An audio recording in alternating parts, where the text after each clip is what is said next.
Si quelqu'un vous avait dit avant le début de ce mondial que le Maroc allait tenir tête au Brésil, que l'Égypte allait faire douter la Belgique, que le Cap-Vert allait neutraliser l'Espagne ou que le Qatar allait rivaliser avec des sélections européennes, beaucoup auraient probablement souri.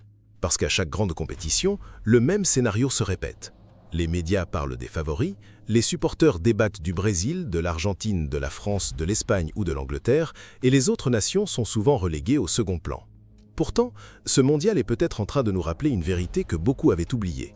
Dans le football moderne, les écarts se réduisent à une vitesse impressionnante, et les outsiders ne sont plus là pour faire de la figuration.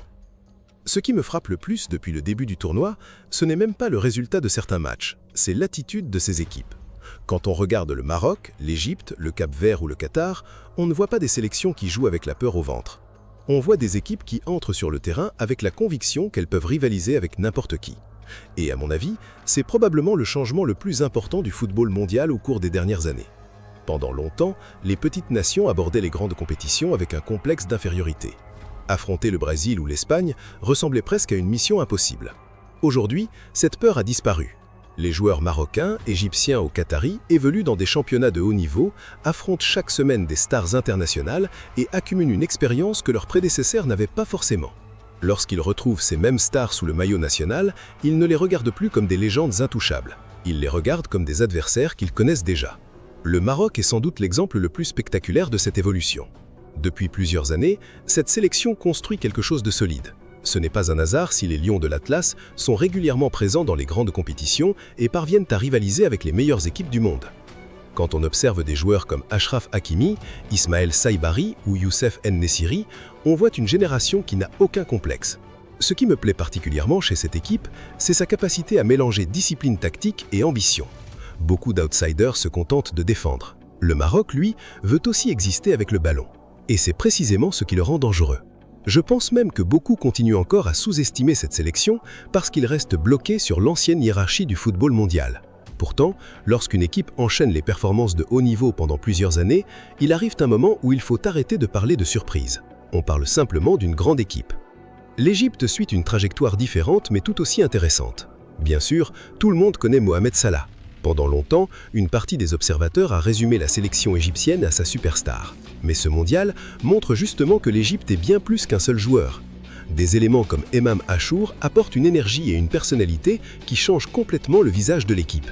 Face à la Belgique, on a vu une sélection capable de souffrir ensemble, de défendre ensemble et surtout de croire en ses chances jusqu'au bout.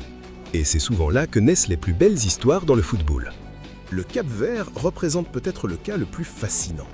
Parce que si l'on regarde simplement la taille du pays ou son poids historique dans le football mondial, peu de gens auraient imaginé le voir tenir tête à une puissance comme l'Espagne.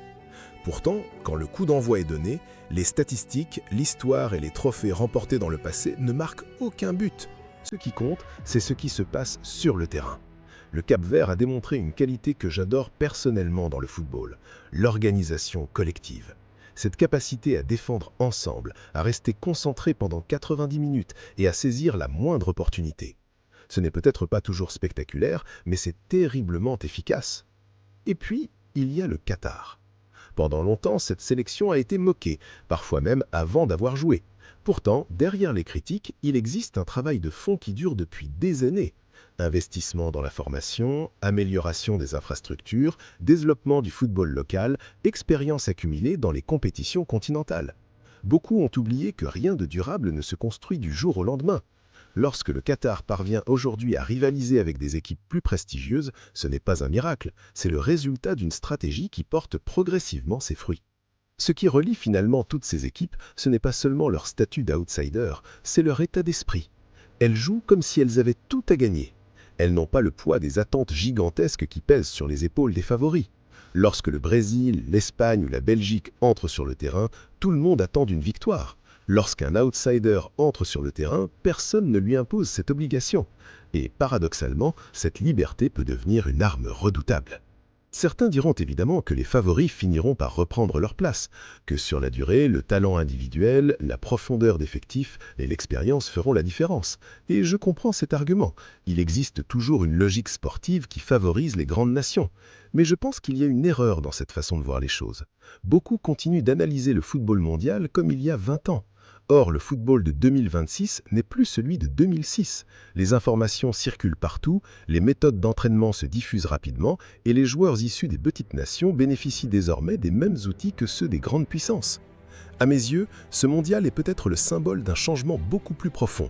Nous sommes en train d'assister à la démocratisation du football de haut niveau. Les grandes nations restent fortes, mais elles ne peuvent plus se permettre de regarder leurs adversaires de haut. Chaque match devient une bataille, chaque point doit être gagné, chaque erreur peut être punie. Et c'est précisément pour cette raison que j'adore cette Coupe du Monde, parce qu'elle nous rappelle que le football n'est pas une science exacte, parce qu'elle nous rappelle que les budgets, les trophées et les réputations ne suffisent pas toujours, parce qu'elle nous rappelle qu'un groupe de joueurs convaincus de pouvoir réaliser quelque chose d'exceptionnel peut bouleverser tous les pronostics. Le Maroc, l'Égypte, le Cap-Vert et le Qatar ne sont peut-être pas encore les nouveaux maîtres du football mondial, mais ils sont en train d'envoyer un message très clair à toute la planète football. L'époque où les outsiders venaient simplement participer est terminée. Désormais, ils viennent pour écrire l'histoire. Et si cette tendance se confirme dans les années à venir, alors ce mondial 2026 pourrait bien être celui dont on se souviendra comme le tournoi qui a définitivement changé l'ordre établi.